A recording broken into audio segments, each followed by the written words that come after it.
Alrighty, let us journey into the wild and see what's going on.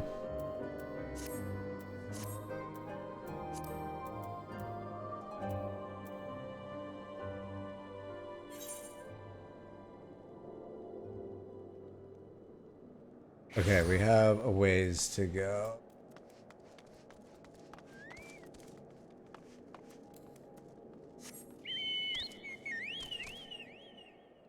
And we can't fly.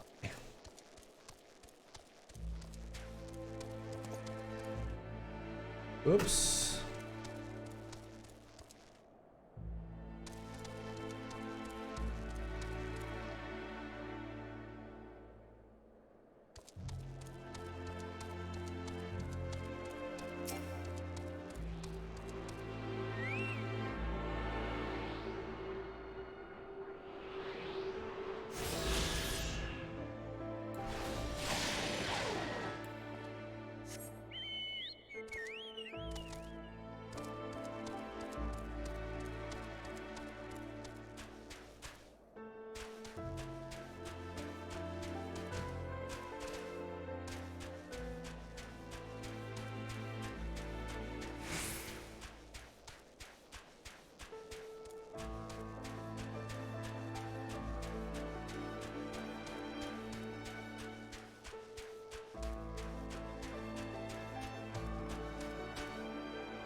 Alright, we got one of them.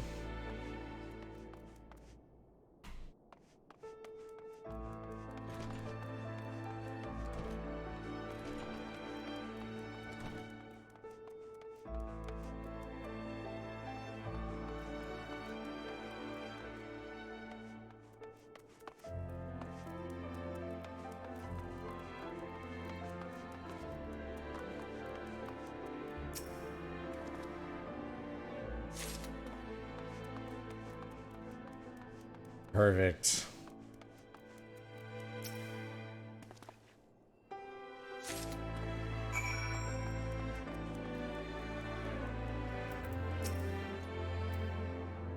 Have you recovered much of the heretic's correspondence? Splendid. Added to the contributions from Master Levailleur and Sir Estinian, we now have more than a dozen letters. What have we here then? Every one of these pages is a record of the dealings betwixt the Gorgon Mills heretics and their fellows Ak-Afa Amphitheater. There are requests for foodstuffs, clothing, and all manner of provisions. Iceheart's followers must yet inhabit the ruin they had thought abandoned.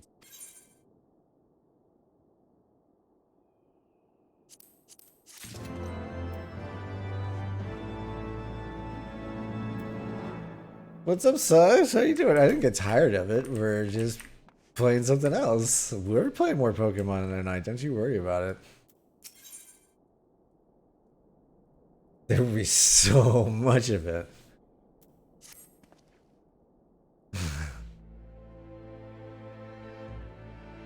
The Ak-Afa Amphitheater, the very place where you witnessed the manifestation of the primal Shiva, was it not?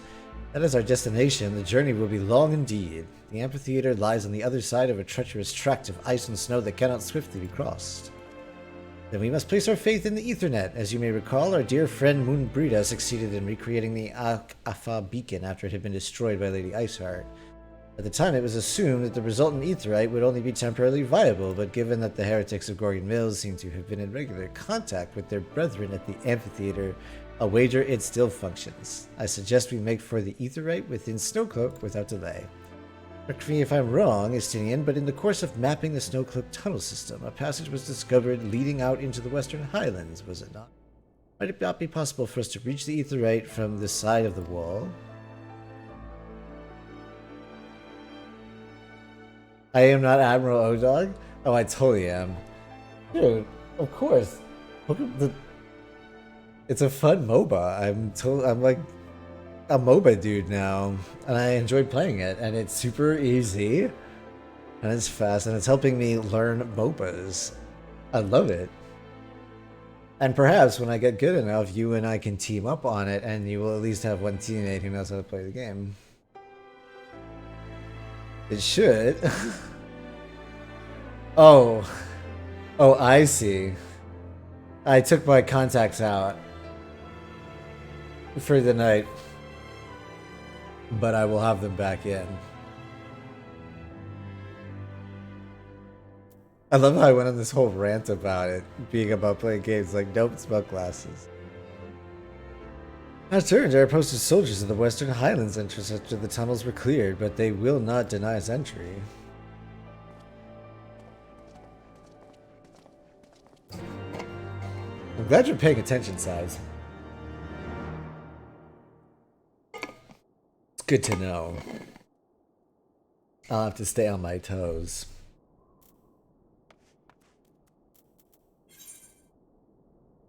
Speak with Trista Chambil. What a name. Alright, well we have a bit of a walk ahead of us.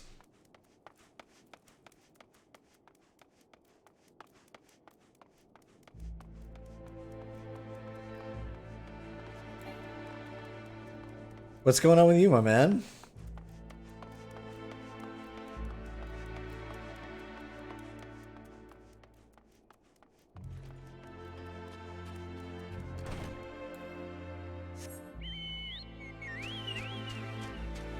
Just chilling? Excellent. Fantastic.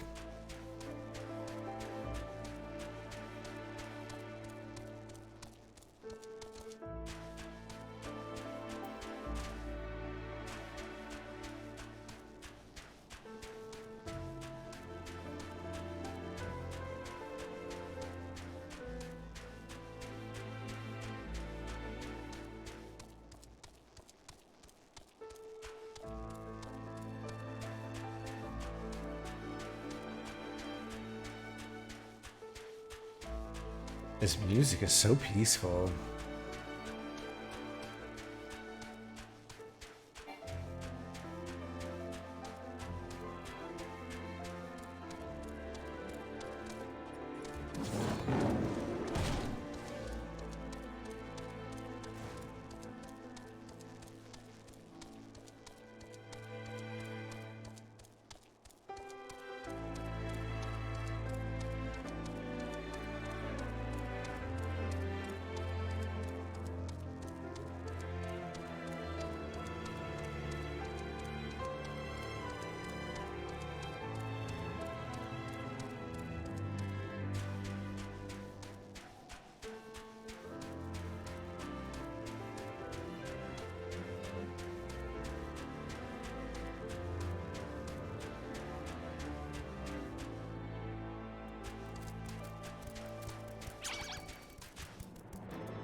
Yeah, don't mess with me.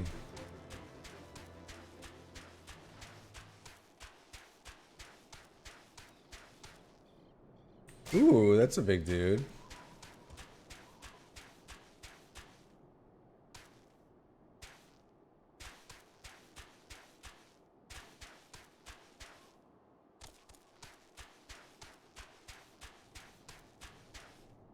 Okay, well, I can't imagine we're supposed to jump off the edge of this cliff.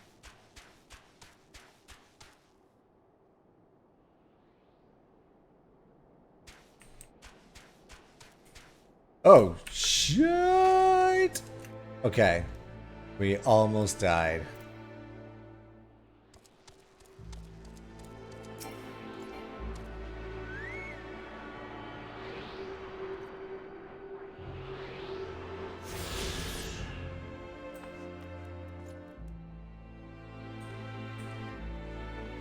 Okay, we can't walk off the edge. Ah, the guests of House Forton, accompanied by the Azure Dragoon, no less. I cannot imagine what brought you out this far, but you are welcome to enter the tunnels, if that is your will. It is my will. Assuming the Akafa beacon still functions, and we must pray to the 12 it does, we shall arrive at our destination in mere moments. Though I do not expect to be greeted by the primal Shiva, we should nevertheless be prepared for a frosty reception. The heretics are not like to rejoice at the appearance of uninvited guests, particularly ones with our history.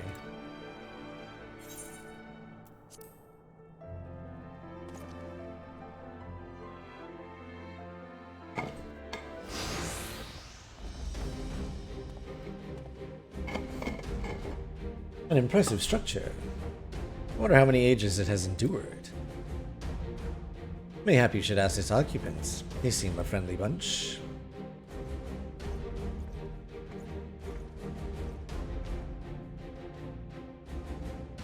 Dogs of Ishgard, is it not enough that you banish our beloved saint?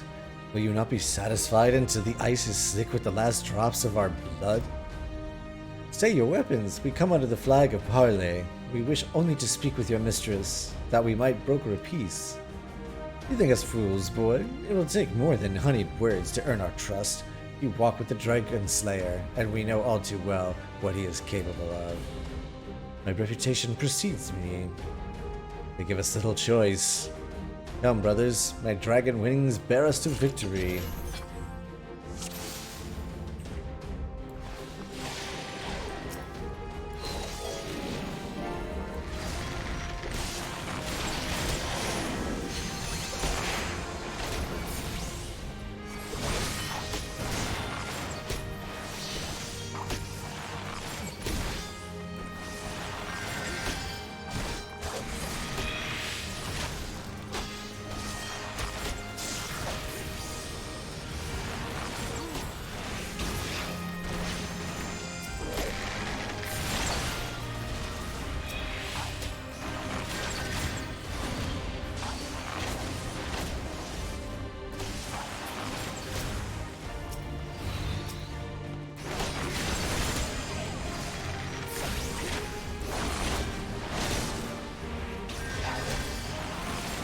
Your god is down.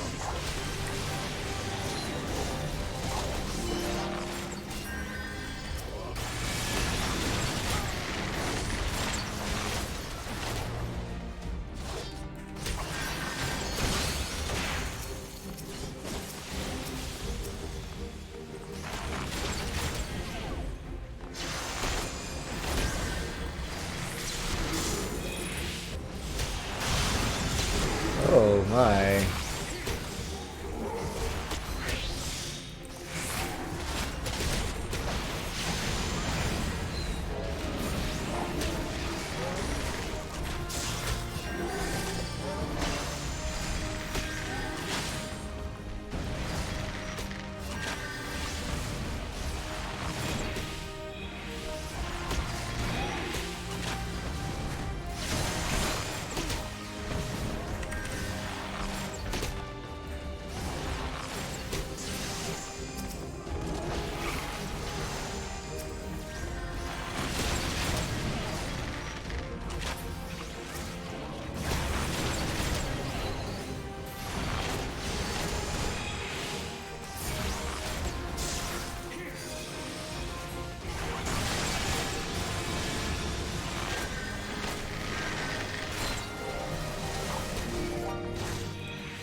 I think I interrupted my interrupt, and they ate a lot of crap for it.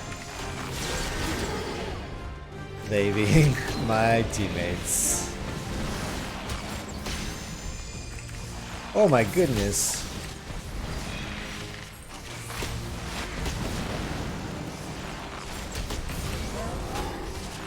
Know your folly.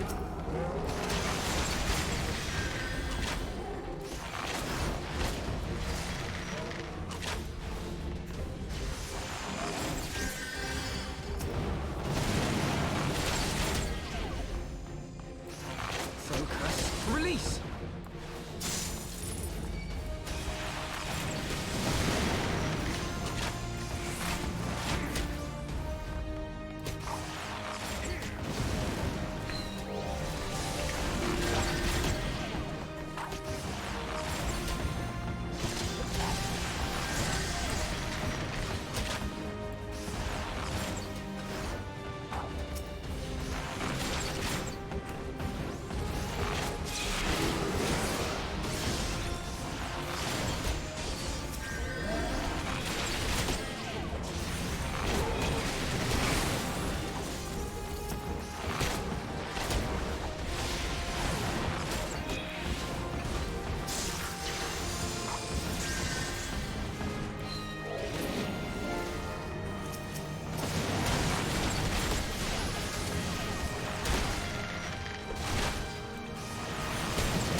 Got him.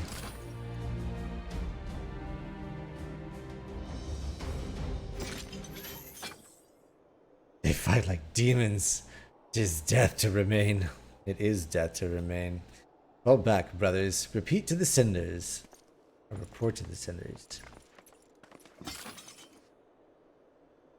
I see no sign of Lady Iceheart. Would that we could have questioned one of them.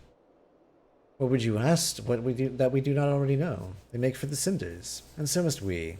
Even should an ambush await us, 'tis certain there will be more heretics to question. The cinders, you say? I confess the name is unknown to me. Mayhap you would be so good as to enlighten us, Istinian? You could have just said, the cinders? Where is that? I suspect it is the heretics' way of referring to the Dreaming Dragon, an island of sorts found in the midst of the frozen lake of Ashpool. Some 500 years past, it is told the Azure Dragon of the Age fought a dragon of titanic proportions. Or Dragoon of the Age fought a dragon of titanic proportions. After a savage struggle, the mighty creature was weakened unto the point of death and forced into a magic slumber by an entire chapter of the Holy Sea's sorcerers. Ere long, a rain of ash and cinders did begin to fall upon the sleeping serpent's motionless form, covering the creature at length in a shroud of grey. Of course, a thick layer of ice has since formed on top of it, but you may be sure I speak true. Fascinating tale we should make to this Ashen Isle.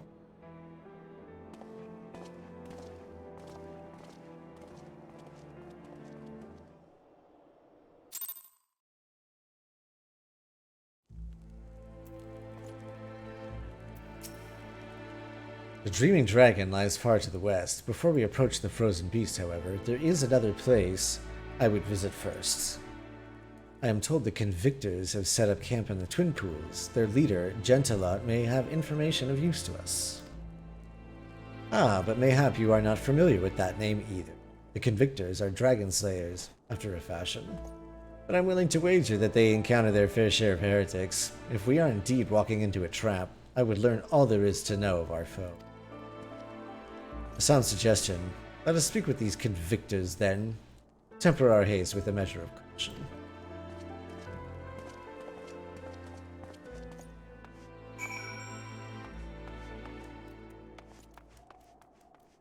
Alright, where are we going?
Oh, this is impassable. Interesting. Impossibly impassable.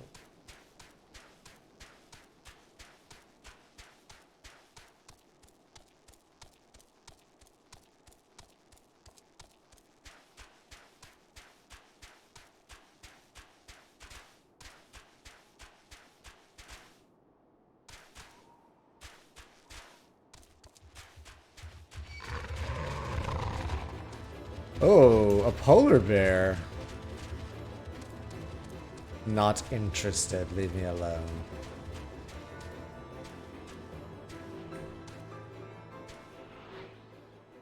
Okay, we do want this ether thing-a-majiggy, however.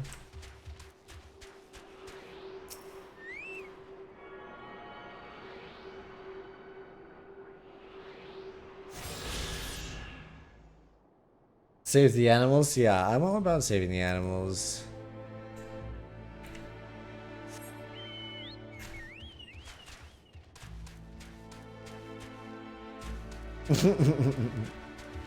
we can share that until the animals come after us, at which point we may have to mercilessly slaughter the animals, but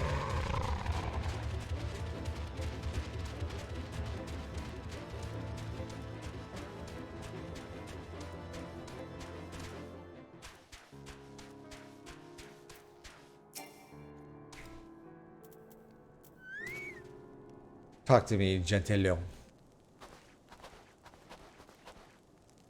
Well, well, what do we have here? Hoping to join the esteemed ranks of the convictors, are we? The hard-eyed lad looks promising, but you have a frail look about you, boy. I give you 3 days ere the wilds claim your corpse. I beg your pardon. Be not so quick to judge. I have seen this frail youth heretics with a flick. Oh, youth fell heretics with a flick of his wrists. And who are you to question my... Why, the fury! That armor, that lance, Azure Dragoon himself graces our camp. Pray, forgive my disrespect, sir. I am Gentilon, leader of the convictors and a fellow slayer of dragons. May I ask what winds, fair or foul, carry you into our humble camp?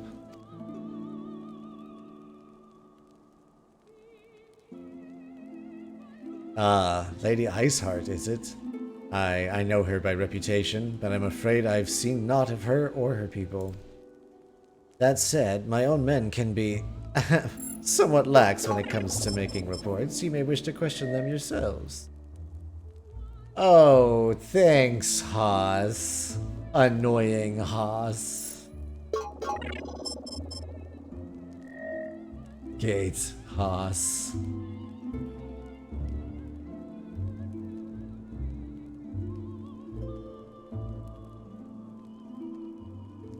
If I am married, have kids, my kids would love my storytelling. Thank you. My sister actually is about to have a baby. I shall read to her. I'm glad you're enjoying it. Thank you, we shall. Spanky, Estinian, let us make our way through the camp and see what information there is to be had.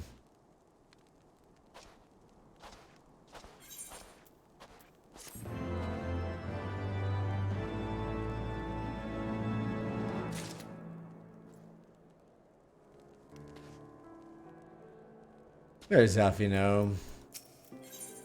What's the haps? Surely one of these people will have encountered heretics while out hunting. Pray speak with as many as you can, Spanky. This boorish banneret. Nay, I know of no heretics. Do you honestly expect me to keep track of every Ratmo, Vermont, or Bretonat that wanders in and out of camp? Yes. Yes, I do.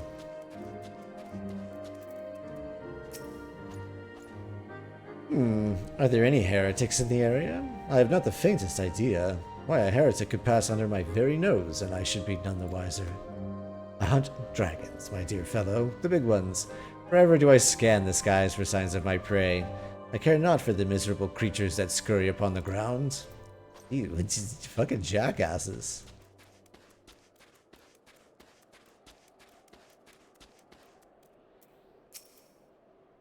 Looking for heretics, you say?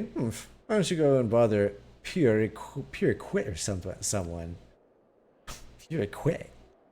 I've enough trouble keeping these preening fops fed and clothed as it is. 'Tis no business of mine what folk do with themselves out there in the wilds. Okay, well, I'm gonna come bother you, Periquet, and talk to you about your name. But then, first I'm gonna go up here.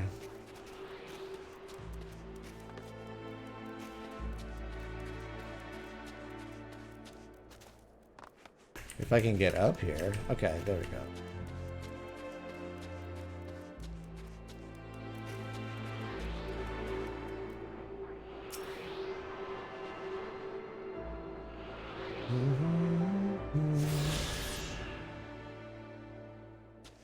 I don't think I can fly yet, can I? Ugh.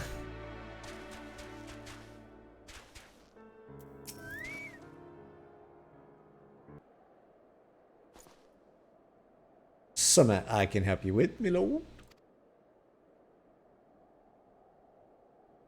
Heretics, is it? Well, I've never seen one myself.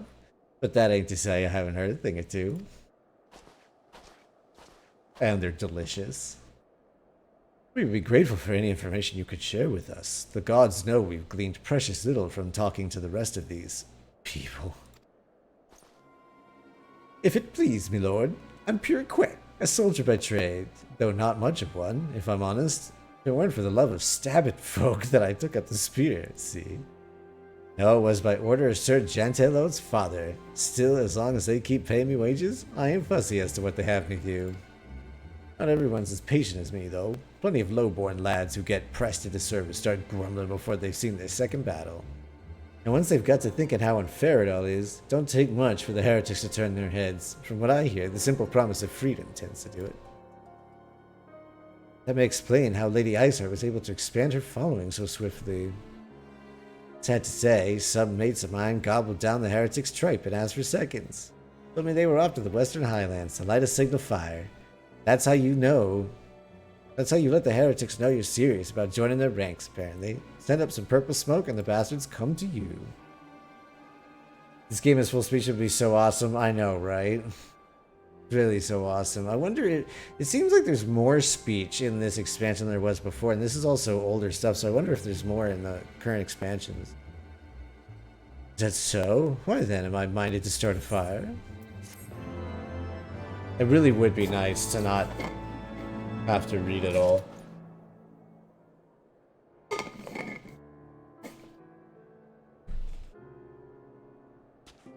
But such is the way of penultimate fantasy. If we are to lure our foes to our position, then we must find a means of producing a signal of purple hue. As it so happens, I fart purple. I once heard that the tale of a trapper who dropped the hide of a woolly yak onto his campfire. Aside from the terrible stench, the story also described in detail how the smoke from the smothered flames was tinged in a deep violet. You are a monster hunter of some note, aren't you not, Spanky? It should prove a trifling task for you to procure a number of hides. We may need to burn more than one ere the heretics notice our beacon. Master Alfino, you and I shall gather wood for the fire. Aye, it will take the both of us to find enough dry fuel in his frozen wasteland. Let us meet again at the Dreaming Dragon with the fruits of our labor.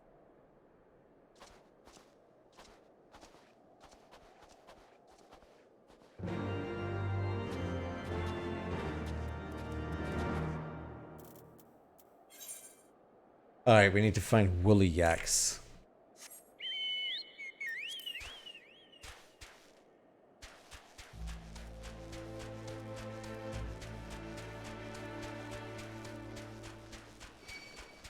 Wow, these things are hyper aggressive.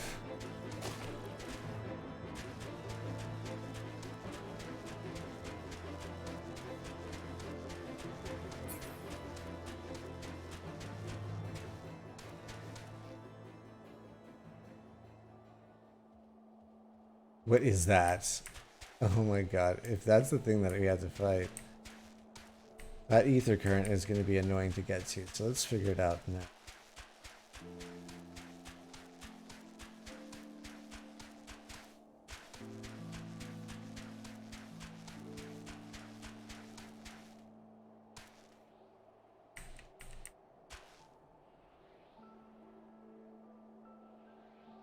It was around here somewhere.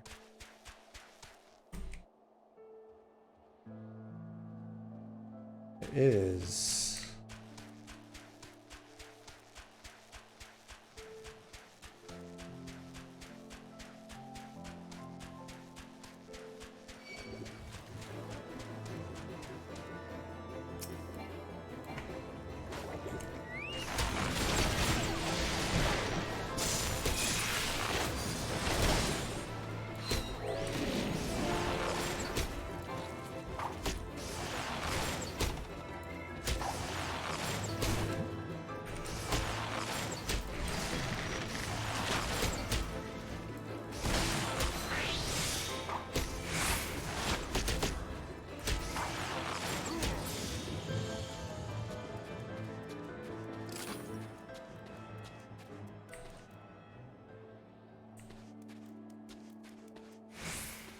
There it is.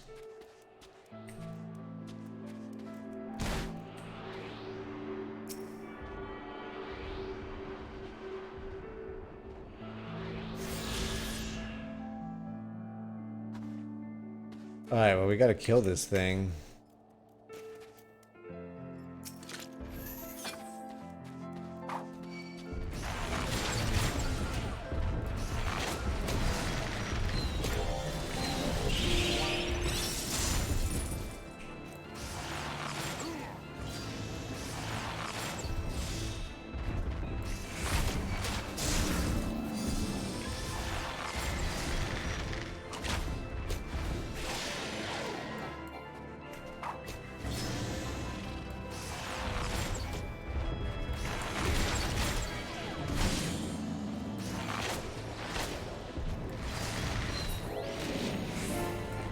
Oh, we got it.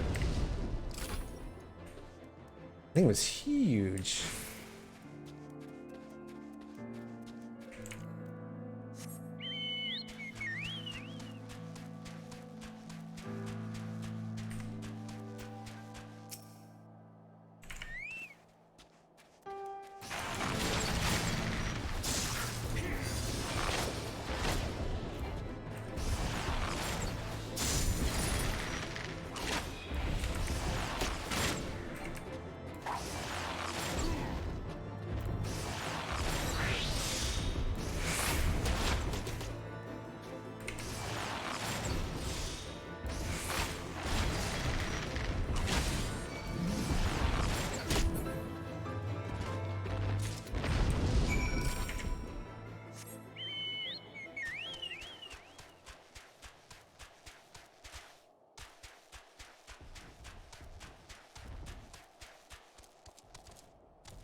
Oh.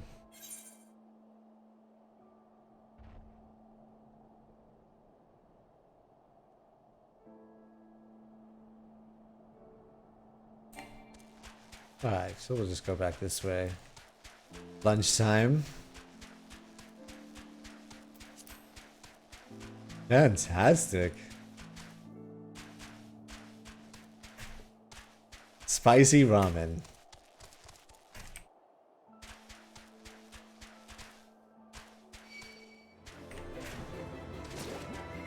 Sounds good, my man.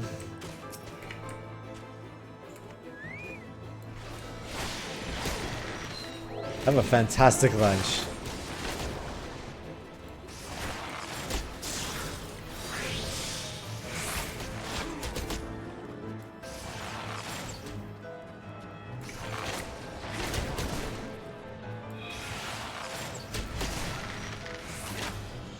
Ooh, cheated. Oh, that's good. Fantastic. Friday's off, huh? What a treat. I love mac and cheese.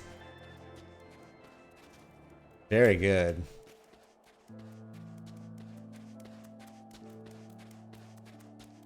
Sounds good.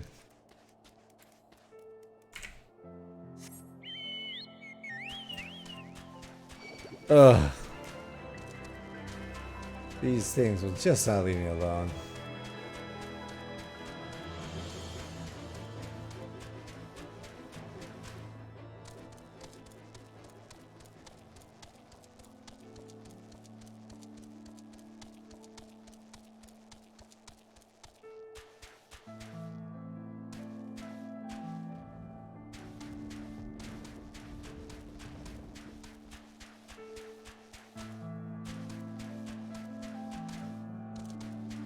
Okay.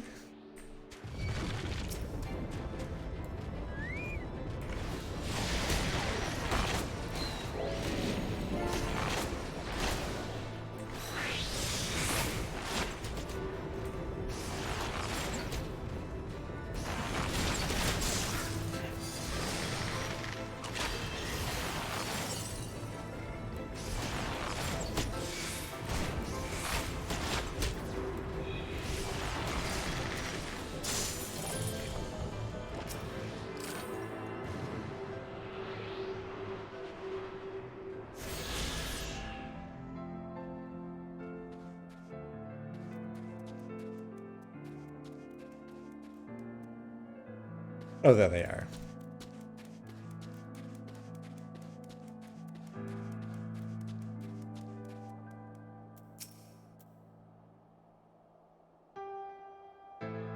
It would seem that collecting firewood is a new experience for Master Alpino. His must have been a privileged upbringing. Have you the hides we need?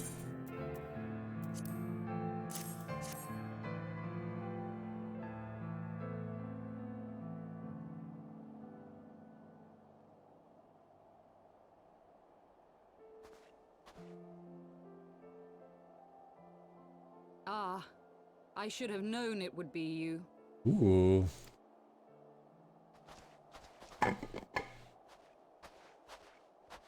Word reached me of a struggle with a small but well-armed band of trespassers.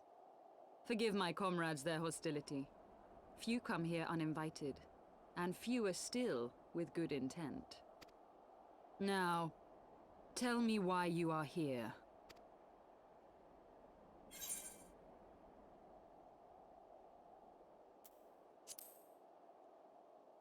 We wish to speak with you. So, you seek to stem the Dravanian tide with talk? A romantic notion.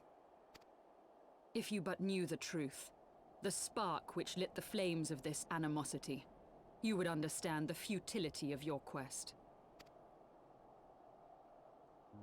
Shall I relate it to you? The sordid history my gift has shown me. That which the Holy See has taken such pains to suppress. Yes, tell me everything.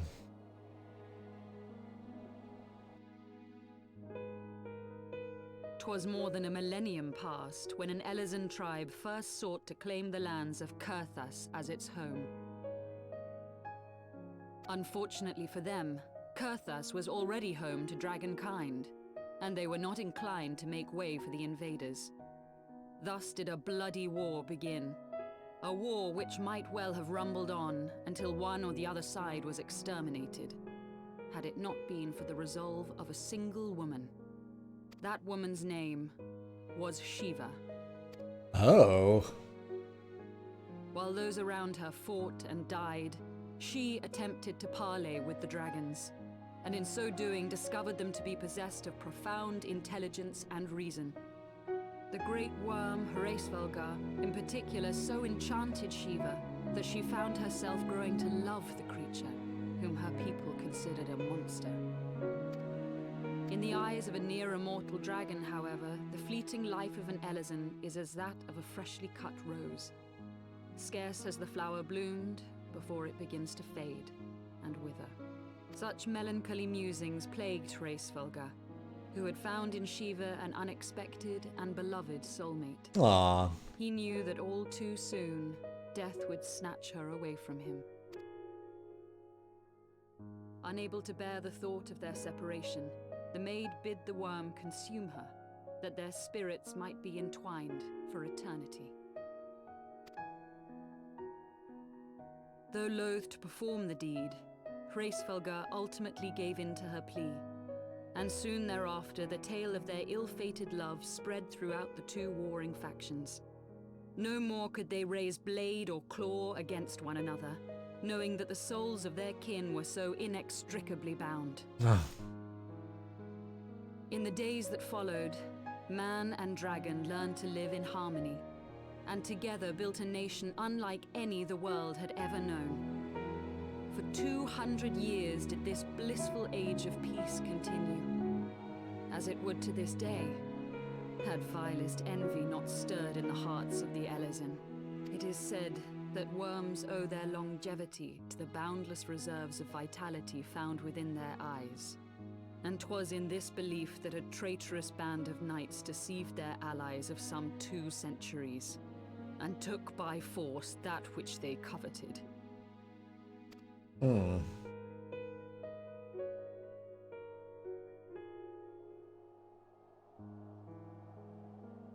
Nidhogg, he who now stands poised to unleash his wormlings upon Ishgard, was the great dragon who lost an eye to Elezen treachery. And until he prizes it from the hands of the traitor's progeny, no amount of conciliatory words will stay his fury. You are wrong, Lady Iceheart. Lest you misunderstand, I do not doubt your vision of the past. 'Tis true that Nidhogg greatly desired to reclaim the Eye. Indeed, it was for that very reason that I kept it with me as I roamed the land, attempting to draw him away from the city.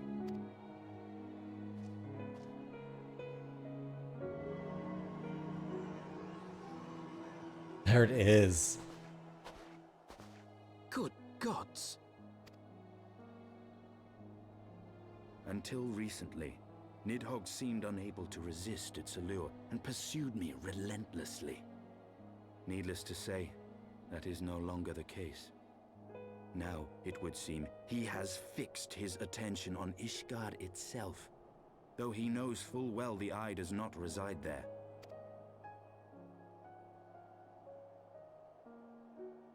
You believe he targets the capital for another reason? I believe reason has all but left him. Through the Eye, I feel much of what Nidhogg feels, and the dragon's thirst for vengeance will not be quenched by aught less than a sea of blood.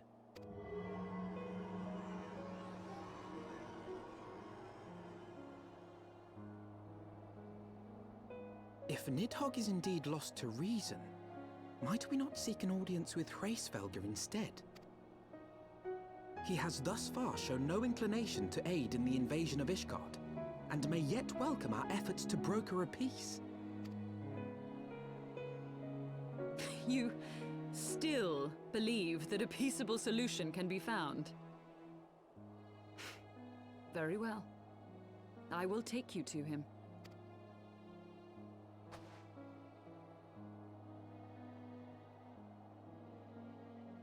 Our road will lead us to Dravania, the homeland of dragonkind. There we shall ascend unto the clouds, where Hraesvelgr resides.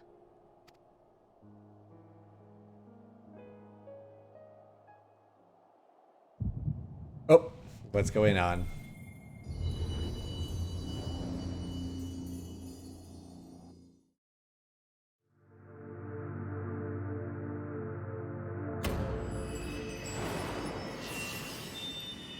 The crystals are back.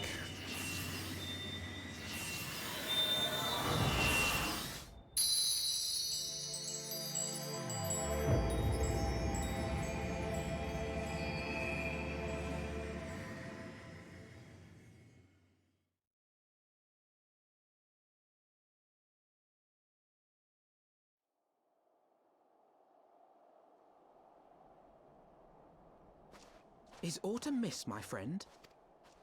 Nope. I Everything's sense the fine. many battles are beginning to take their toll. Rest a while. And should you lose sight of us, Dravania lies beyond the mountains to the west.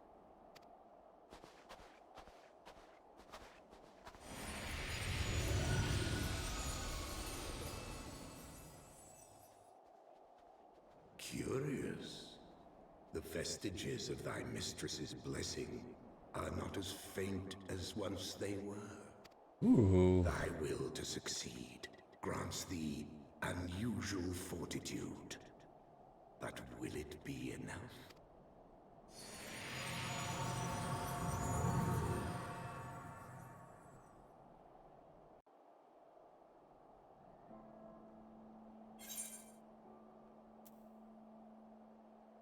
Ether current.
You are Spanky, yes?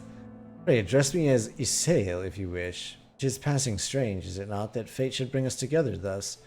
Never did I think to walk alongside the warrior of light. But history is full of such unexpected alliances. Shall we make our way into Dravania then? The chill of the western highlands is unrelenting, and I would sooner be under the sheltering canopy of the Chocobo Forest. Lady Iceheart doesn't like the cold.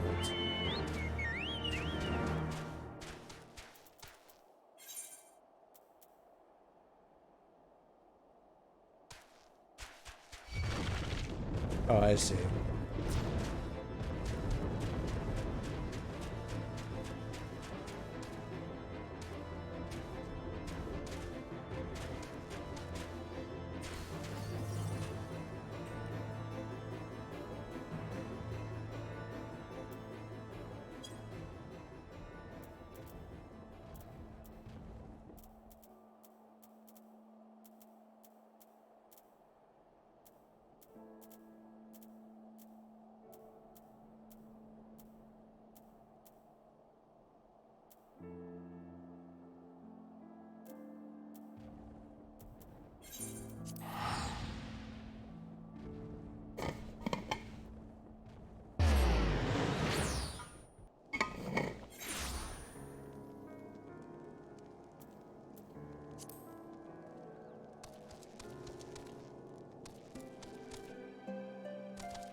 Hmm.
Excuse me. I'm not sure exactly how to get where it is that we're going here.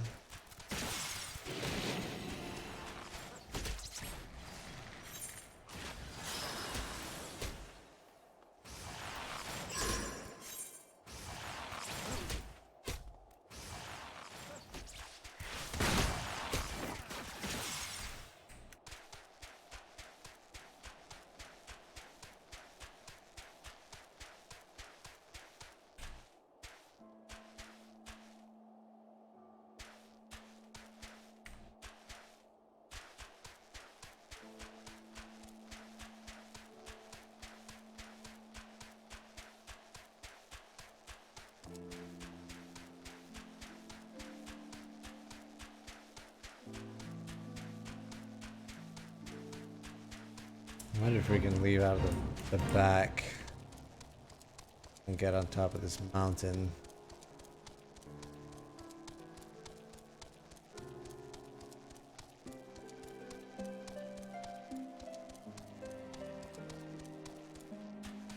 Oh my god, this plan is just backfiring left and right.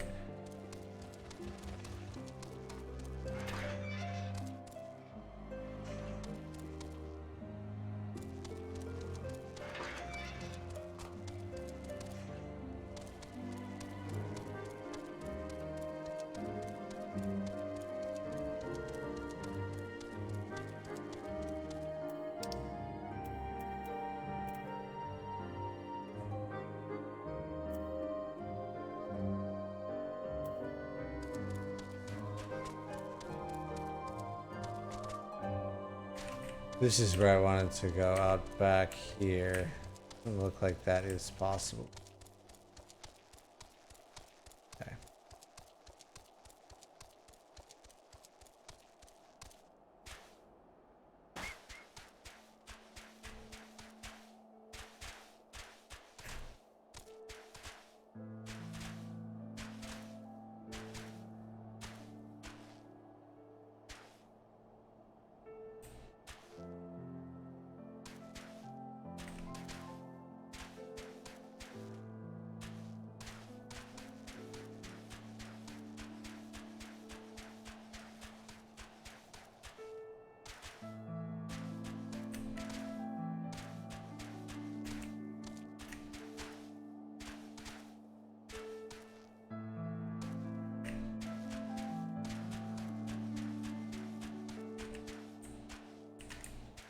I feel like we were up there before.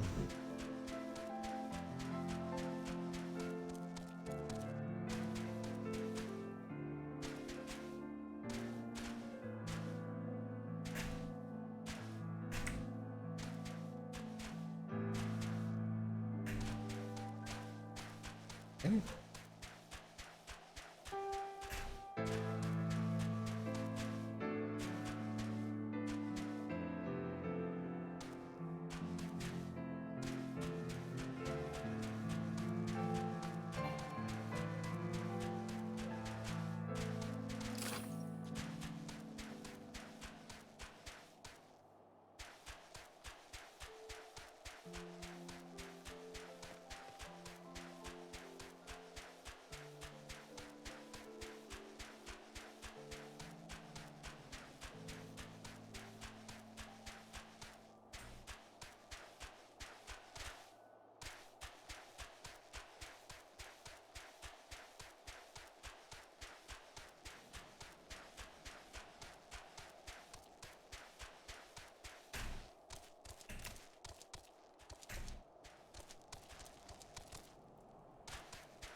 Alright, there we go.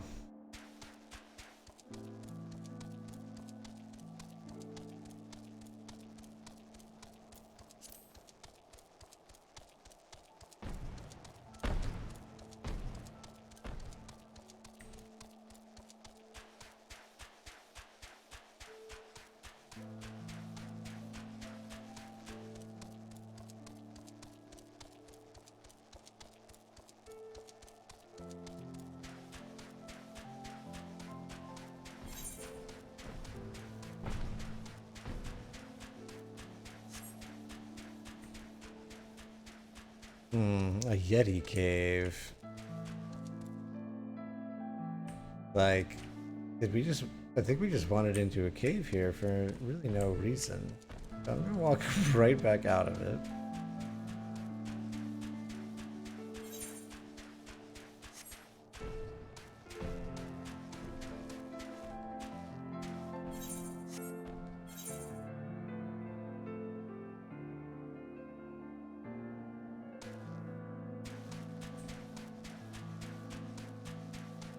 I wonder if there's a way... Let's clear this and just see what's in here.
Well, this is just straight up spooky.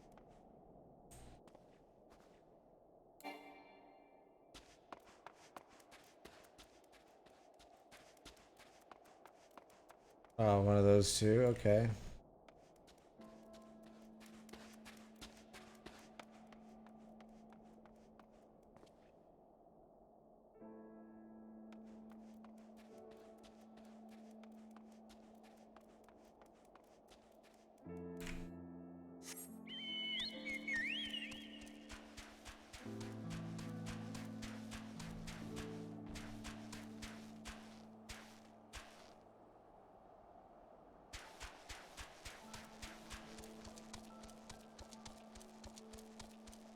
Still need to find a way up. I wonder if we can go up over this way.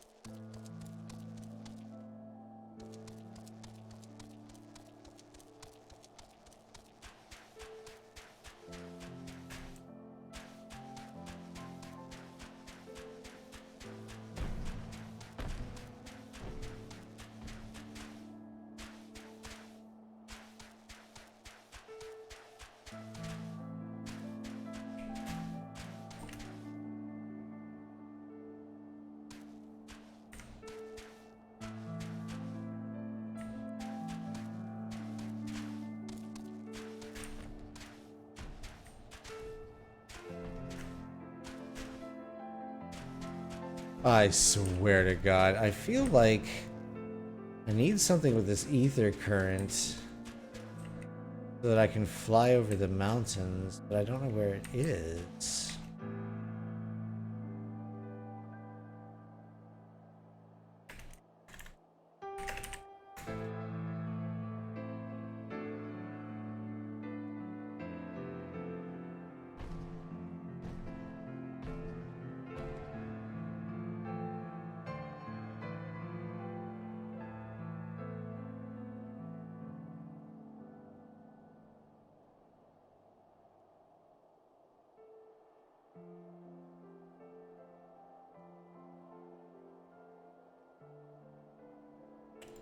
Okay, that's not it.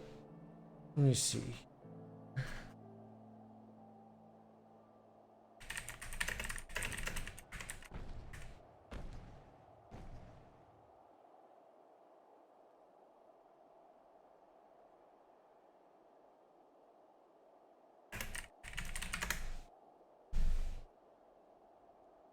Okay.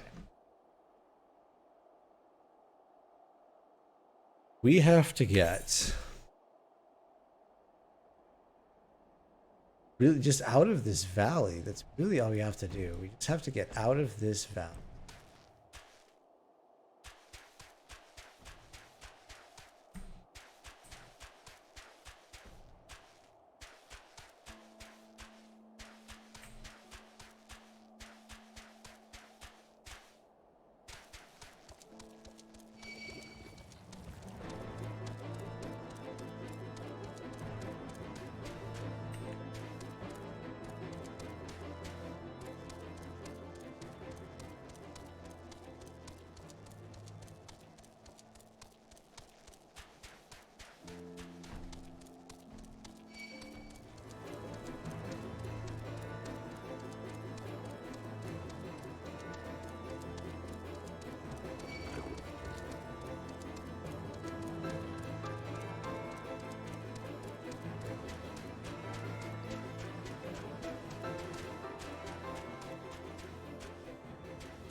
Oh my goodness.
Oh my god.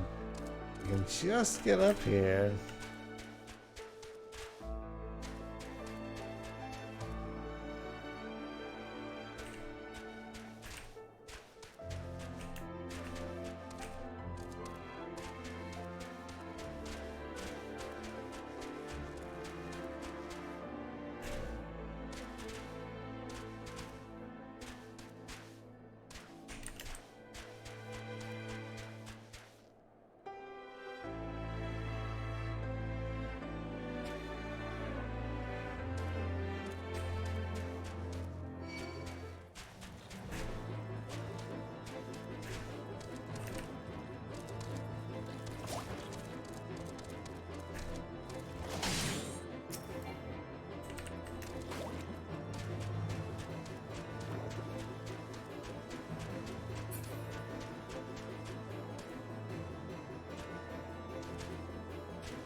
Wow, just so committed to the fight, huh?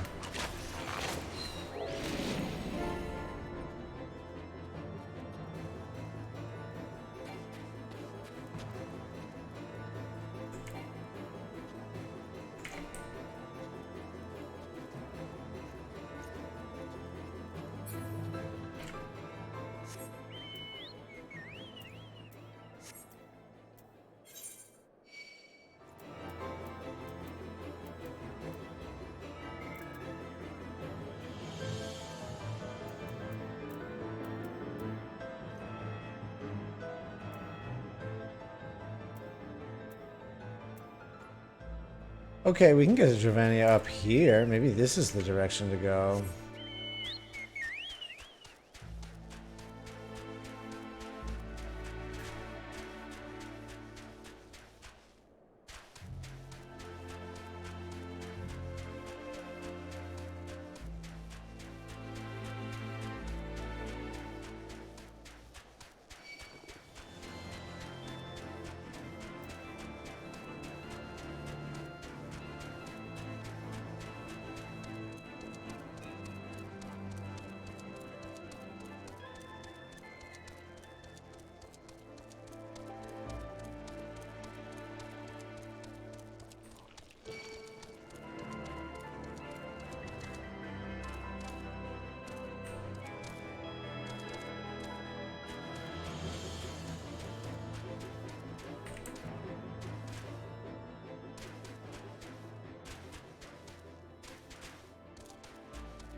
I feel like this is exactly where I just was.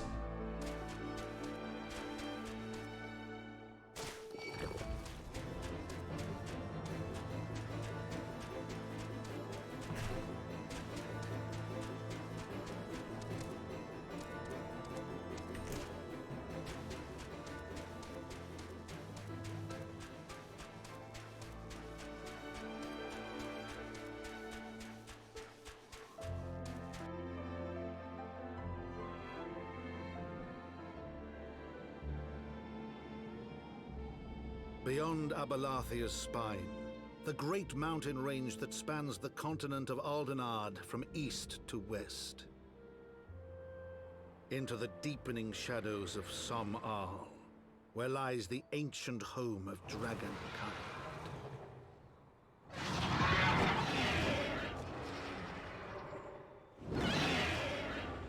To a land where the soil slithers and the skies seethe with sinuous shapes, they came.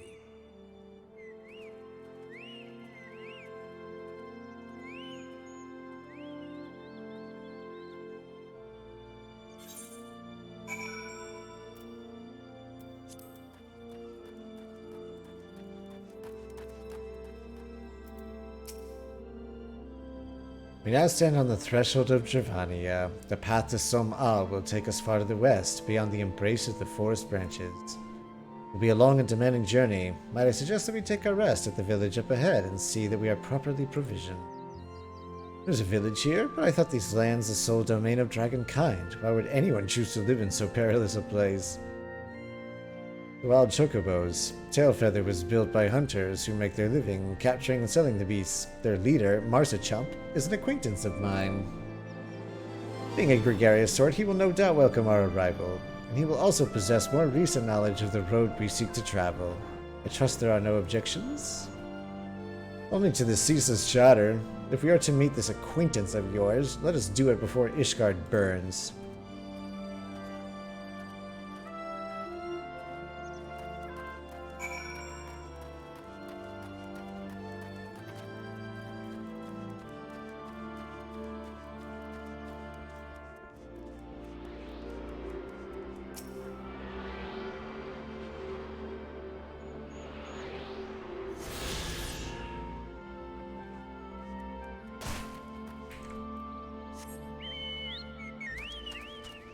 It's pretty here.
Oh, Marsachump. Well, tan my hide and call me Leatherface. We have visitors. Oh, and if it ain't the lovely Isail, it's been too long, girl. That it has, Marsachump. That it is. My companions and I are on pilgrimage to Som-Al. Might we stay in Tailfeather a while and prepare for the next leg of our journey? Of course, as long as you like. In fact, I wouldn't suggest leaving the forest at all. The dragons have been absolutely bleeding murderous of late. Forgive me, sir, but I am not sure I understand. Do the dragons not bother you here in the forest? Bother us? Did Isail not explain things to you, boy? You've seen them towering calum trees all about, have you? If you were flying above the canopy, you'd barely be able to see the ground. As you'd expect, the local wildlife's canny enough to stay hidden beneath the leaves, which is why the dragons do their hunting elsewhere, and we can do ours in peace. I see. Thank you for the explanation. You're welcome. Now, I know I won't stop your sail here, but dragons ain't the only things you'll need to keep an eye out for, especially if you're set on heading west.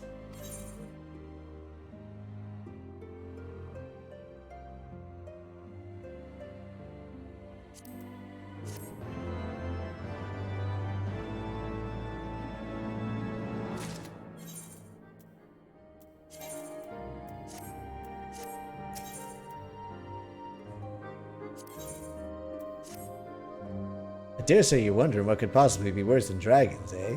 Well, I'll tell you. The bloody Nath. They're what you might get if you crossed an antling with a megalocrab and taught thing how to walk on two legs. Oh, interesting. They never used to stray far from their hives out of fear of the dragons, but they've gotten a lot more aggressive of late, sending out war parties for malms in all directions. They've even taken to harassing the Dravanians in their own lairs, if you can believe it. And when they venture into the forest, which is more and more, by the way, they certainly ain't afraid to come after my lot. I can only imagine how much worse it'd be closer to the Nath's home territory.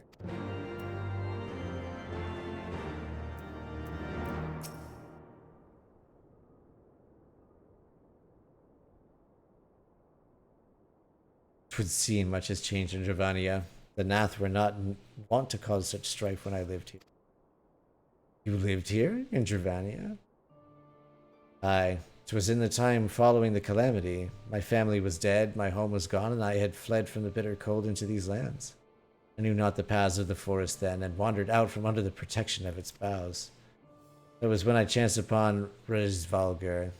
He had descended from his mountain lair to hunt for food.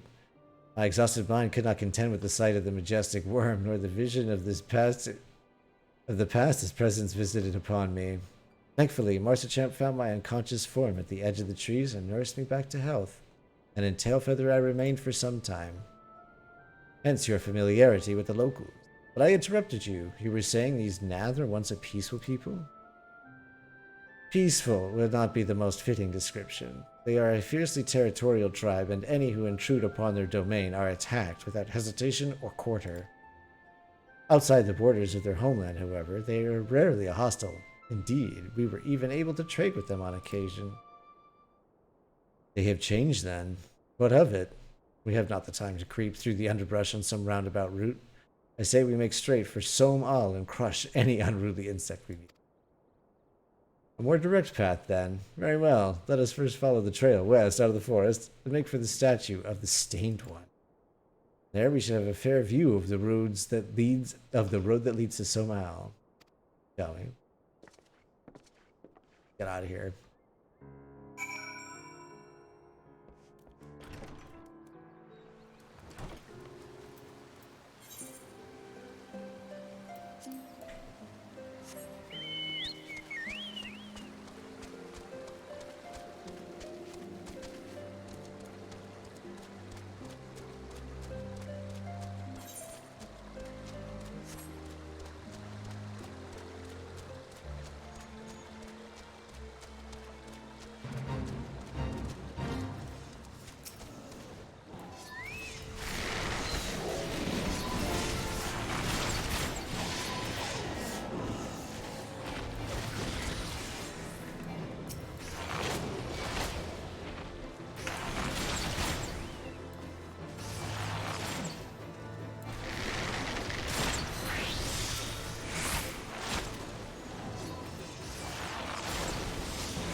Wait, are we just killing guys for no reason? Are we?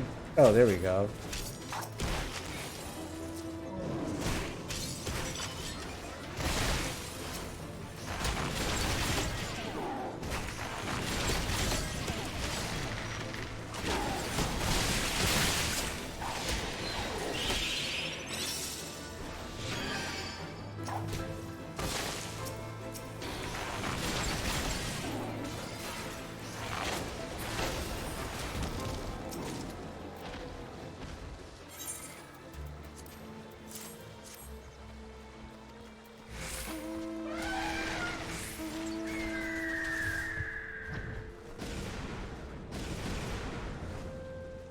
Did we do it?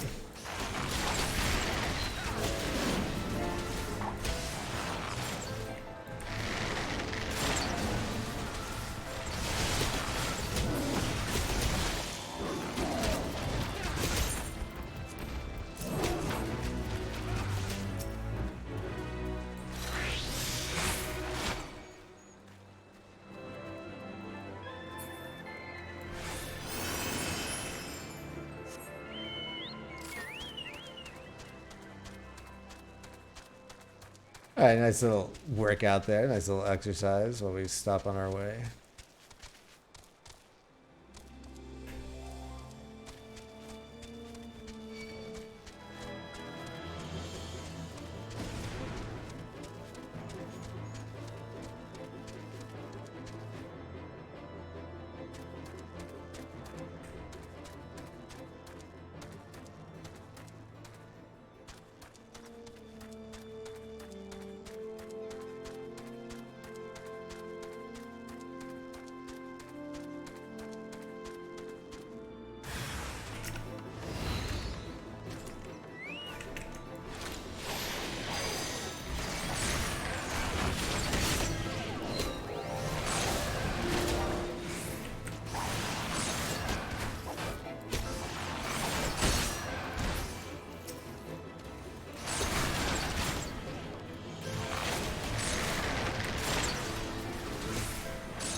Just heal up.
Press on to the stained one.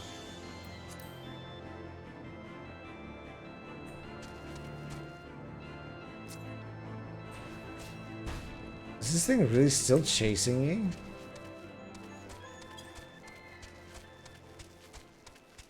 No longer.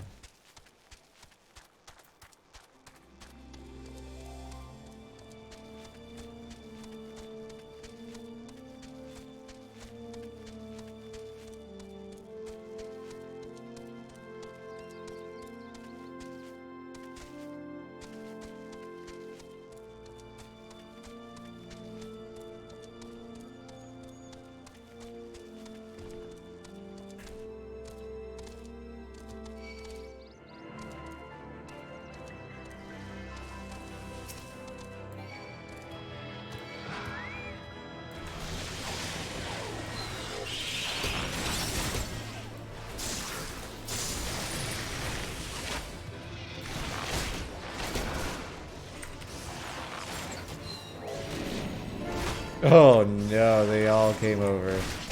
Every last one of them.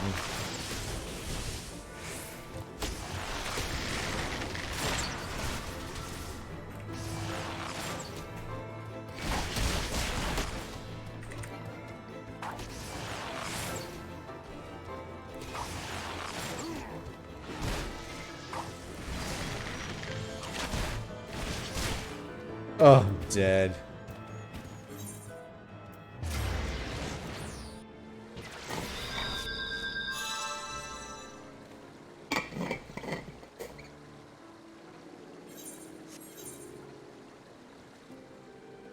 Oh, not so bad. I think we can take a shortcut now, huh?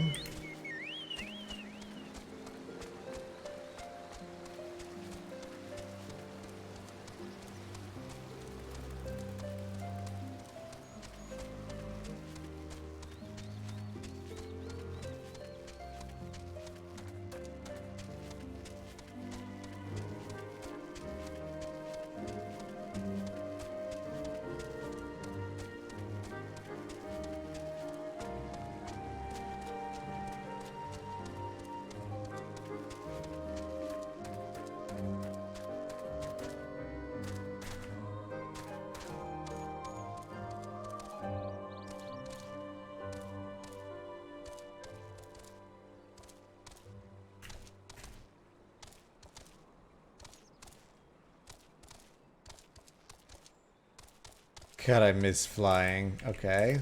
Progress. Can we get up here? Is this even where I want to go? Kind of.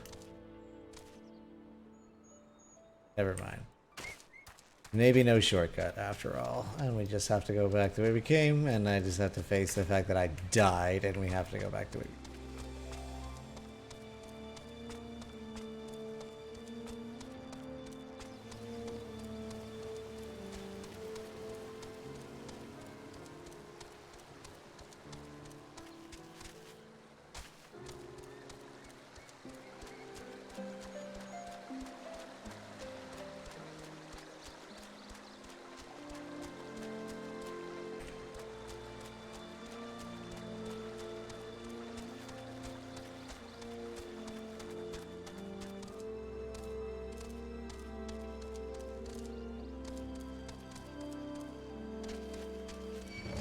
Oh my god, I knew it.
Okay, so I wonder if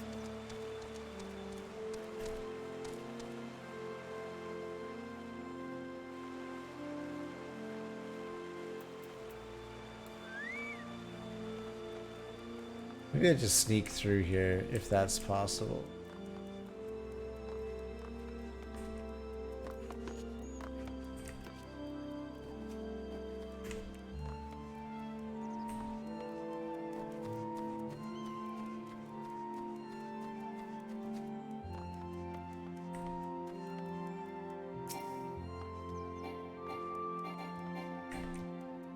Okay, we did it.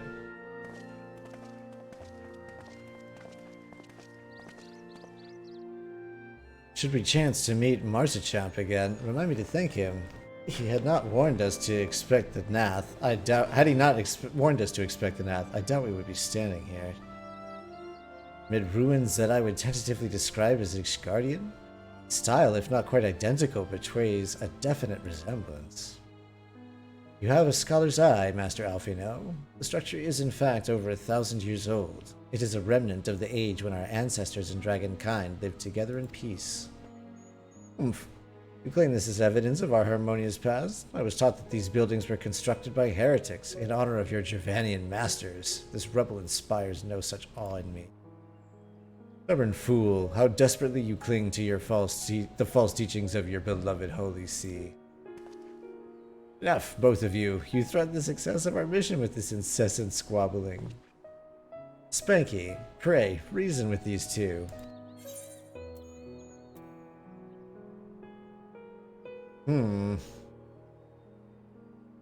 Our goals are the same. Wait, lest you forget, our goal is to prevent a war which will claim the lives of Dravanians and Ishgardians alike. If we are to accomplish this, you must learn to tolerate each other's presence. Trust in Spanky's gift. In time, the secrets of history will be brought to light. Let that be enough, Estinian. You would have me keep my counsel until Spanky's visions confirm the truth? Very well, but bait me not. Our meeting with Resvalgar will likely provide the catalyst Spanky's gift requires, as it did mine. Let us press on. Let us.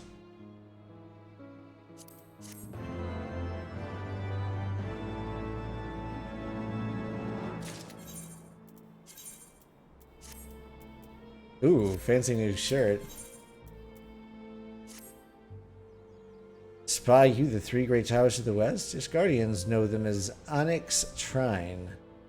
The place serves as roost for Resvalgar's lesser kindred to the west.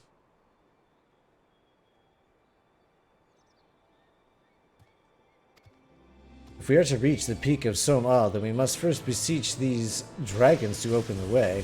What is happening here?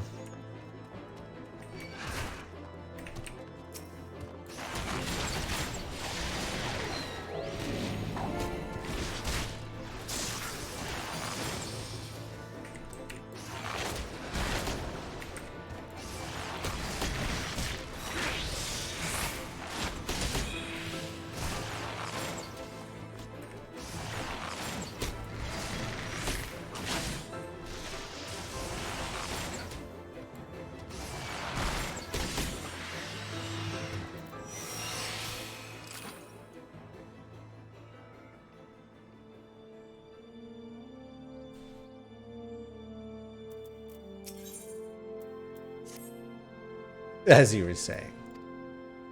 If we are to reach the peak of Som-Al, then we must first beseech these dragons to open the way, but do not be disheartened. The one who leads them is a friend. Of rather more concern is the disposition of the Nath. Let us survey the approach to the towers and see if the path is clear.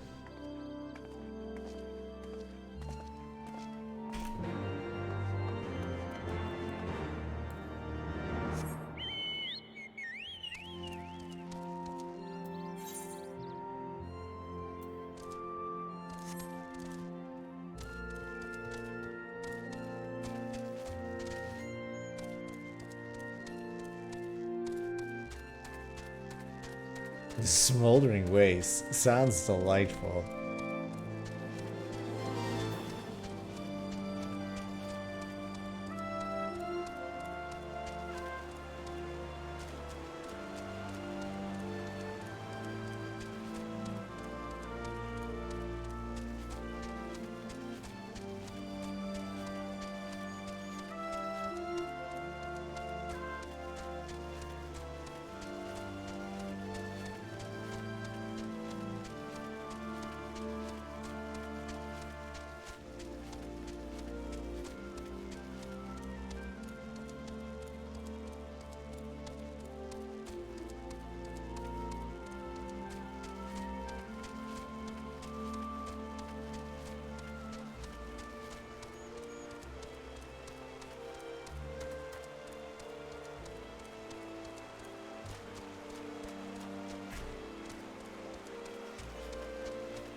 Okie doke.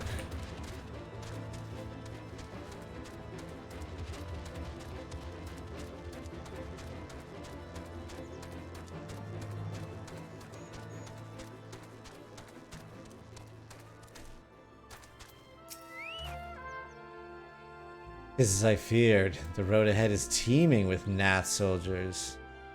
Masterchamp did not exaggerate then. These beastmen have grown brazen. Indeed, if they would threaten the dragon so openly, would they intend to assault the lair itself?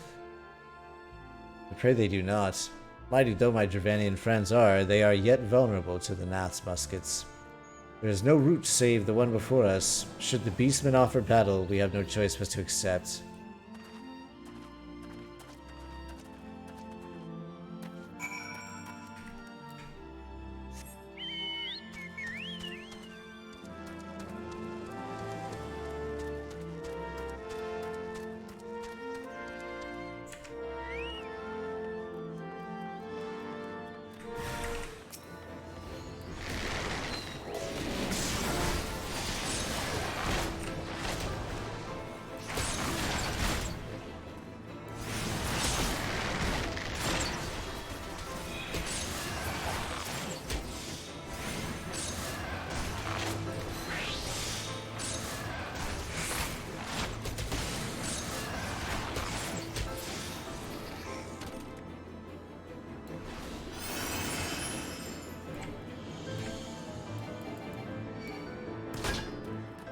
Oh, I see.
I take no pleasure in killing the Nath. It was to avoid bloodshed that I agreed to join you on this journey. Well, it cannot be helped. We may proceed into the courtyard together, but leave the task of hailing its occupants to me. And keep your lance on your back, Dragoon. On my word, the Warrior of Light, I shall start no fight. Only finish it. You truly are beyond salvation. Come, then. Oh, they're still gonna end up married, these two.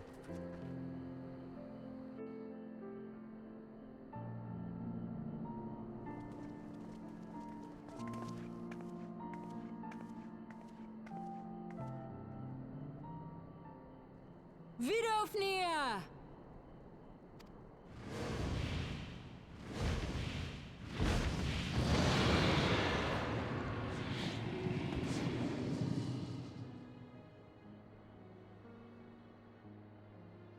Ah, 'tis thee, little one. From above I did mistake thee for a Nath. 'Tis well I chanced to look again, or thou wouldst now be ash. Dear Vidofnir, how I have missed you. Would that I had come sooner, and not out of dire necessity. Thou art troubled. Speak that I might know thy plight.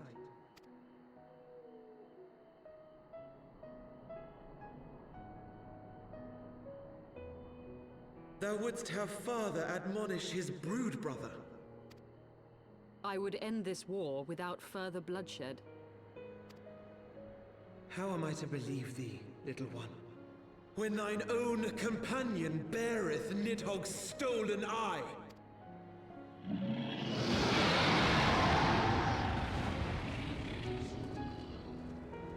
Have care, dragon, or I shall gouge out one of yours. Ooh, smart. You forget yourself, sir. We are here on a mission of peace. My sire's will forbiddeth me from inviting discord to our home. 'Tis for this reason and no other that thou still drawest breath, knight. Vidofnir, please. We must be allowed to convey our intentions to Hreysvelgar in person. With what? Oops. Grant us this favor, and open the way to Som Al. Thou hast ever been welcome, little one. But I cannot grant thy wish. I am bound to remain here and protect my kin from the Nath's god. The Nath have summoned a primal.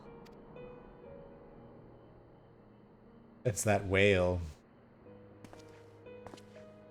Pray excuse my forwardness, but if we were to eliminate the threat to your territory, would you consent to Lady Izel's request? Ha! Dost thou imagine thyself equal to the task? To succeed where dragons have failed? Yes, I do. 'Tis beyond thee, mortal. But thou art welcome to try, nonetheless. Only know that idle promises shall avail thee naught.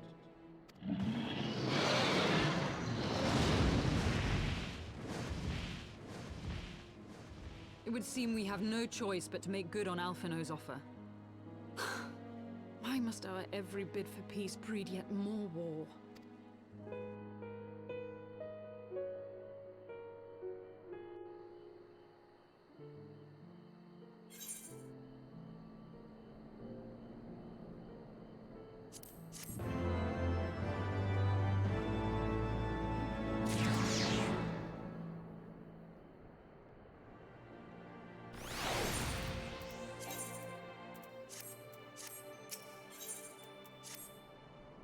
So, the Nath have summoned their god, and thus is the mystery of their newfound belligerence laid to rest.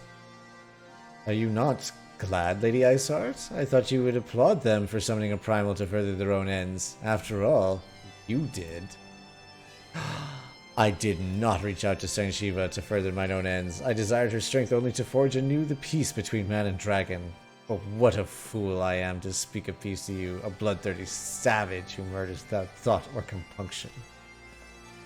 Enough, enough, I say. If the Nath have truly brought forth their deity from the ether, we must face it together, or watch our hopes fall apart. All now rests upon this primal's defeat. But ere we think of confronting it, we must first study its origins. What is the nature of this god? What manner of fate sustains its existence? My apologies. You are right, of course. Let us return to Tailfeather and consult with Marsicha. He knows more of the Nath and their culture than most.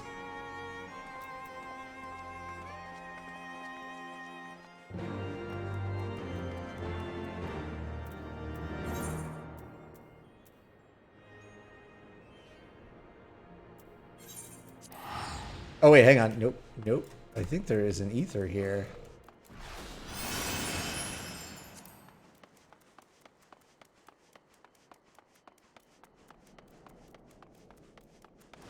Indeed there is.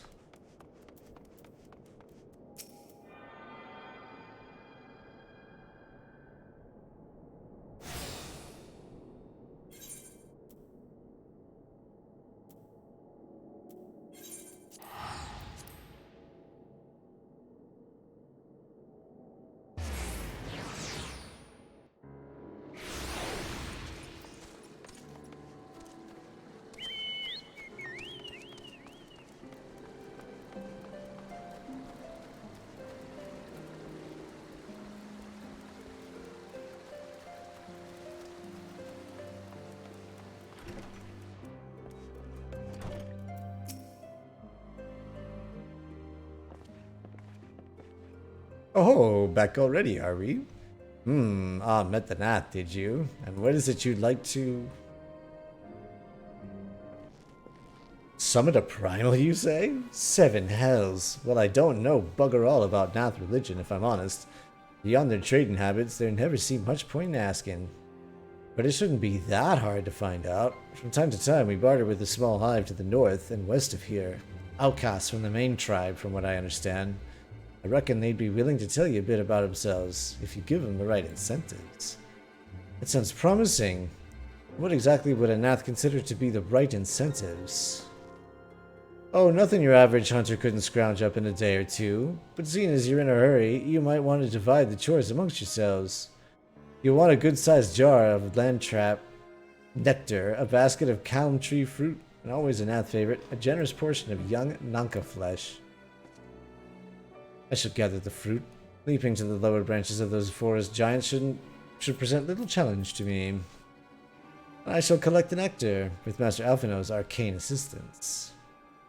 And that leaves you to bring home the meat. You'll need to carve it from the smaller Nankas and live in the rivers. 3 big hunks should be enough, I reckon. Once you've got everything together, you'll need to set it down what we call the trading post. Here, I'll mark the spot on the map for you. You've been most kind, Master Marsasham. Well then, let us attend to our respective tasks and reconvene at the trading post. I need hardly add that the last one there is a rotten Nanka egg. Yuck, yuck, yuck, yuck, yuck.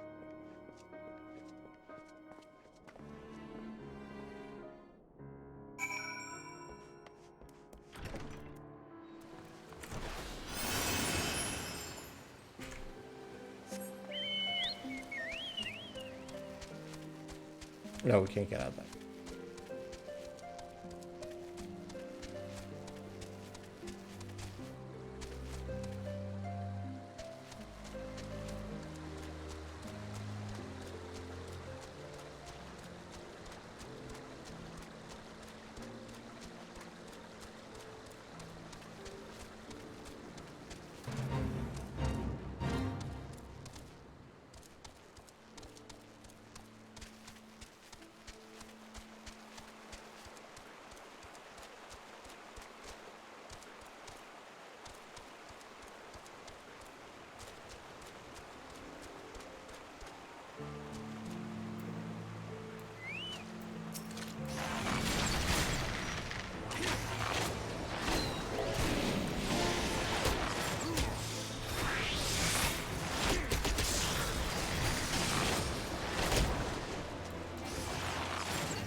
Oh, is he up there on that bridge?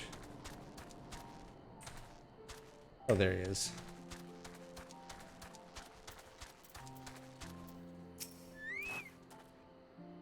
I was able to gather a goodly amount of nectar from the land traps, though I would not have known how to harvest it without Isael's help. You have the Nanka meat? Do I ever? Splendid. I shall put this with Estinian's fruit and assemble a suitably generous-looking hamper for the Nath.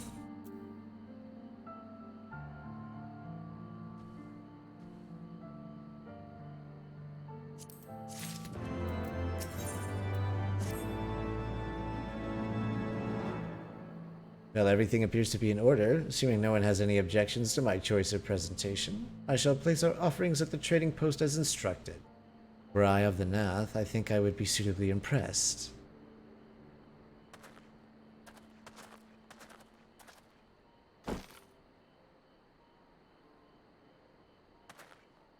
Well, how long must we wait? Should we have sounded a signal or some such?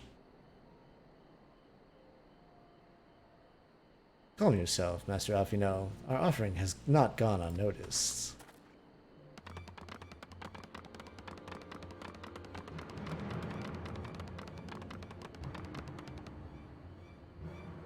Click, click. Long has it been since hunters last came to trade, bearing gifts that filled the air with such delightful scents. Land trap nectar, callum tree fruit, and nanka flesh. What delectable foods you have brought for us. Our meager existence is much enriched by your bounty. Come, hunters, come to our hive if you would trade. Cramped as our stifling homes are, but the rancid incense keeps the dragons at bay. Cramped! Stifling! And horribly smelly! And better to live in stench than be cracked and crunched by dragon jaws, yes? Come, come, it is not far. Well, it sounds awful.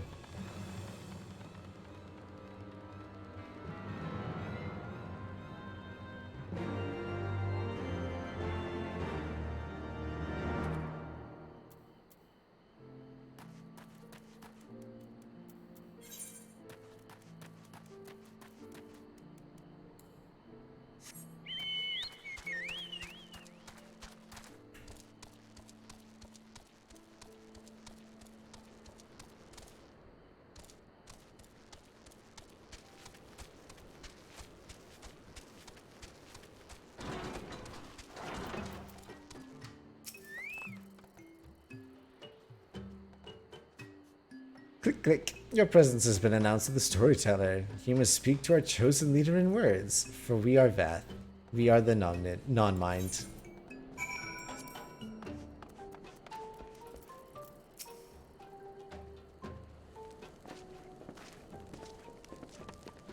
Click, click. Welcome to our hive, hunters. You have brought delicacies much sought after by our people, and we are much pleased.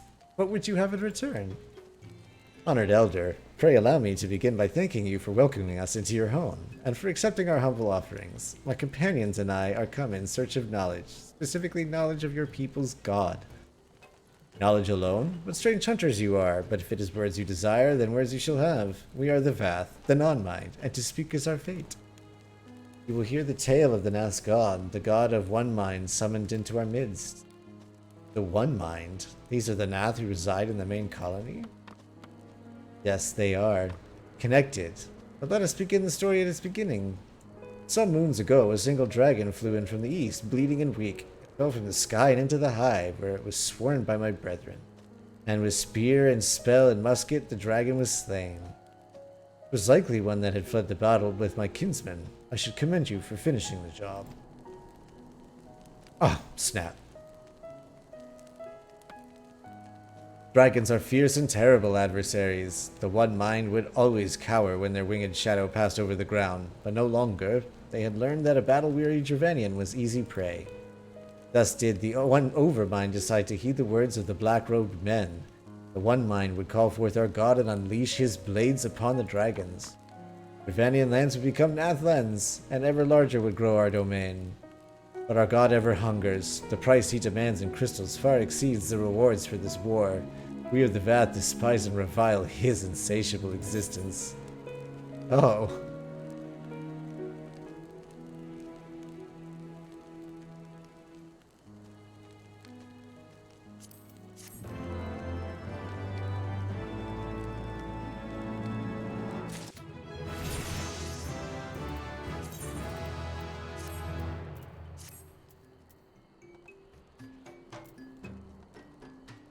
Pitch perfect.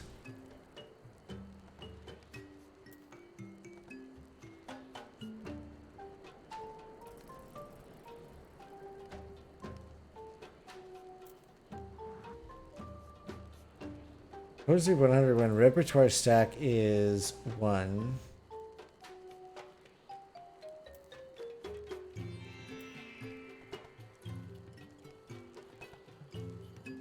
Wanderer's Minuet.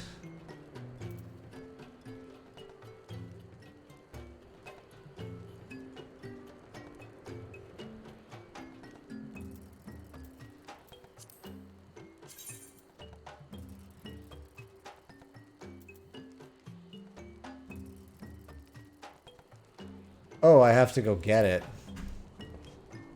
Alright, well, we'll come back for that.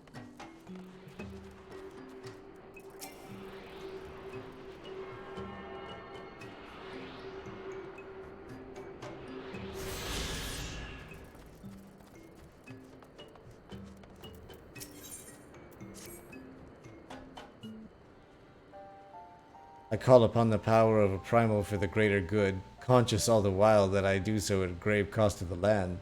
I reason that it is a necessary evil, and willingly shoulder the burden of my sin. Suggesting that such crimes can be justified, you may argue that I presume too much, but you must surely see that I am aware of the magnitude of my transgressions. Not so the Nath. They summon their deity for no greater purpose than to expand their dominion. To a scion of the Seventh Dawn, one sworn to eliminate the primal threat, the distinction you draw seems questionable at best. But the fact remains that my own grandfather risked unleashing the power of the 12 in an attempt to prevent the calamity. Thus, while I may not condone your actions, I at least understand them. Not so the Nath, as you so rightly put it. If they truly seek naught but territorial gain, I can only conclude they are ignorant of the ruinous consequences of their god's insatiable appetite. The longer the primal is suffered to exist, the greater the suffering it will cause. It must be destroyed. How lightly you propose the destruction of this god, Master Alphinaud, a being of whom we know not. Has it occurred to you that you may be sending the warrior of light to his death? No, You have the right of it, Istinian. It would seem it is I who am guilty of presuming too much. Pray, forgive me, Spanky.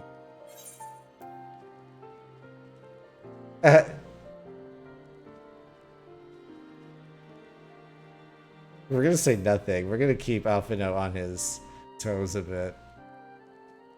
Wait, Spanky need not face this foe alone. Like him, I am blessed with the Echo's protection, and may do battle without fear of primal influence.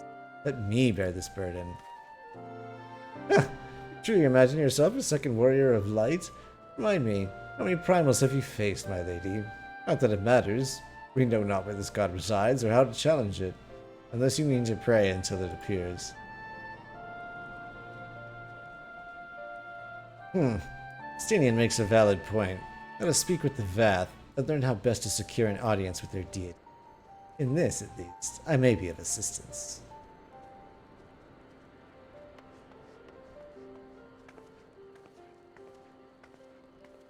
Young Lord certainly appears eager to prove his worth.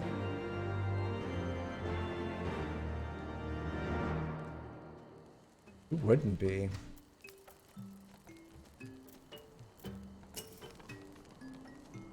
We are Vath. We are the non-mind. We do not hear the one-mind's thoughts. We cannot predict their will. Okay.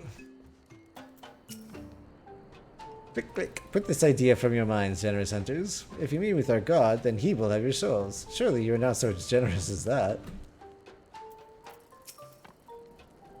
Click. You wish to meet our god? Offer yourself as a sacrifice, and you will soon be brought before him. We would mourn the loss of such generous hunters, however.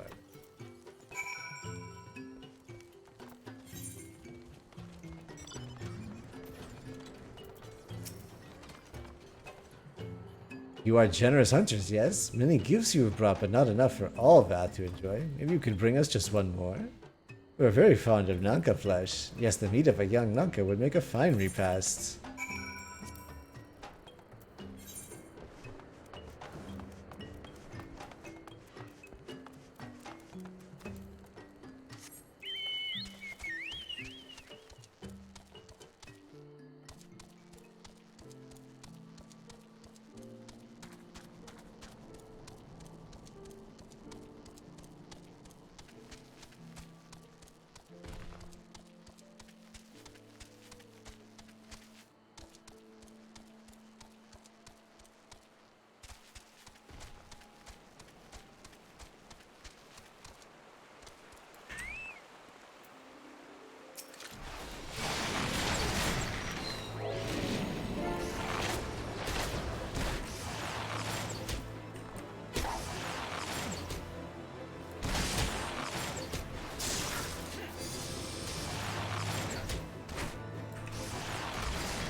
No, no, no, no, no, no, no, no, no, no. Oh no, this is terrible.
We've had to enjoy our Nanka flesh.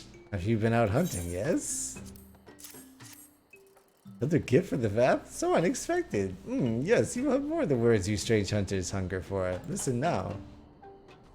The senses of the One Mind are enmeshed by the Overmind. What one sees, all see. What one feels, all feel. Alert a single Nath and the whole hive is alerted. To reach our god undetected is all but impossible.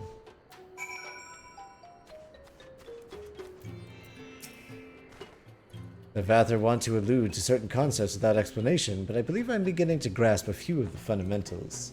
From what I understand, this king-like Overmind sits at the center of Nath society, and its presence somehow allows its subjects to communicate without need of word or gesture. These Nath, the ones who inhabit the larger hive, are known as the One Mind, and it was by their combined will the Primal was summoned. Those who preside in the smaller hive, however, are the Vath, or the Non-Mind, who, for reasons that yet escape me, seem to have been excluded from the telepathic bond which connects their Nath counterparts. Thus are the Vath ignorant of the One Mind's thoughts and intentions, and of the nature of their own god. In summary, we have wasted our time. Not so. Perilous though it may be, the Vath did furnish us with one certain method of approaching the Primal, as sacrifices.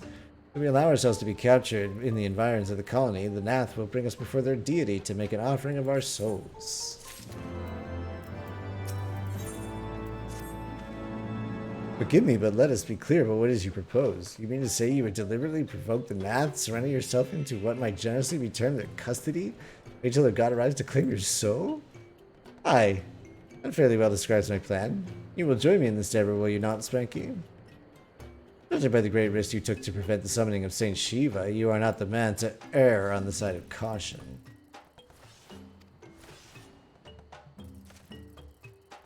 Would that I could fight at your side, warrior of light, but the power of the dragon is no protection against primal influence. Forgive me, but I must remain here with Master Alphino. Then it is settled. Spanky, you and I shall challenge the guards at the entrance to the colony. Once the hive is roused, we shall feign a brief show of resistance and allow them to take us prisoner.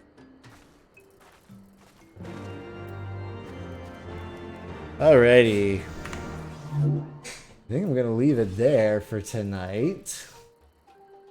And we will get back into hunting primals next time. Thanks for hanging out. Appreciate it. I hope you have a good one. And I'll be back on tomorrow. Peace.